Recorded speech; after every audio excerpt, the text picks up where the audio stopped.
ಎಲ್ಲರಿಗೂ ತಿಳಿದಿರುವಂತೆ Kannambadi ಕಟ್ಟೆಯನ್ನ ಕಟ್ಟಿಸಿದ್ದು sir M ವಿಶ್ವೇಶ್ವರಯ್ಯನವರು.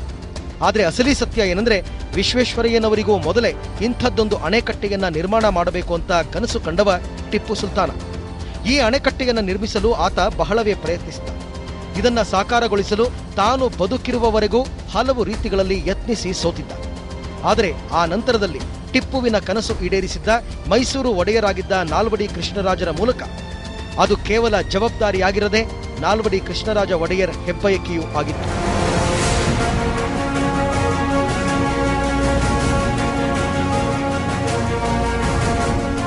ಹಾಗೆ ನೋಡಿದ್ರೆ ಕನ್ನಂಬಾಡಿ ಟಿಪ್ಪು ಕಂಡ ಕನಸು ಎನ್ನುವುದಕ್ಕೆ ಈಗಲೂ ಕನ್ನಂಬಾಡಿಯಲ್ಲಿ ಶಾಸನ ರೂಪದ ಪುರಾವೆಯೊಂದಿದೆ.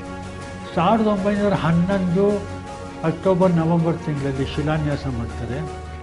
ಶಿಲಾನ್ಯಾಸ ಮಾಡುವಾಗ ಅಲ್ಲಿ ಅಗಿವಾಗ ಈಗ ಎಲ್ಲಿ ಕನ್ನಂಬಾಡಿ ಕಟ್ಟೆಗೆ ಅಗೆದಿದ್ದೀವಿ ಆ ಜಾಗದಲ್ಲಿ ಅಗಿವಾಗ ಬೇರೊಂದು ಶಿಲಾನ್ಯಾಸ ಮಾಡಿದ ಕಲ್ಲು ಸಿಗುತ್ತೆ ಅಂತ ಹೇಳ್ತಾರೆ.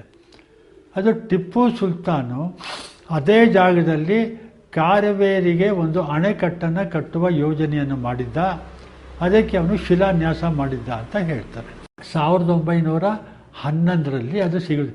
ಇವರು ಕಾಕತಾಳಿ ಏನು ಅಂದರೆ, ನಾಲ್ವಡಿಯವರ ಈ ಯೋಜನೆಗೆ ಎಲ್ಲಿ ಅಗಿತಾರೆ ಅದೇ ಹಳ್ಳದಲ್ಲಿ ಅದು ಸಿಗುತ್ತೆ.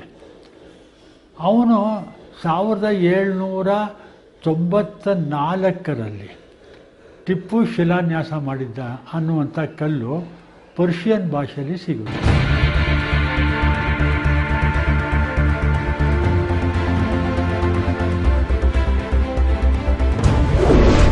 ಕನ್ನಂಬಾಡಿಯಲ್ಲಿರುವ ಟಿಪ್ಪು ಶಾಸನದ ಒಕ್ಕಣೆ ಕರ್ನಾಳುವಾದ ಭಗವಂತನ ಹೆಸರಲ್ಲಿ ಸ್ಥಾಪಿತವಾದದ್ದು.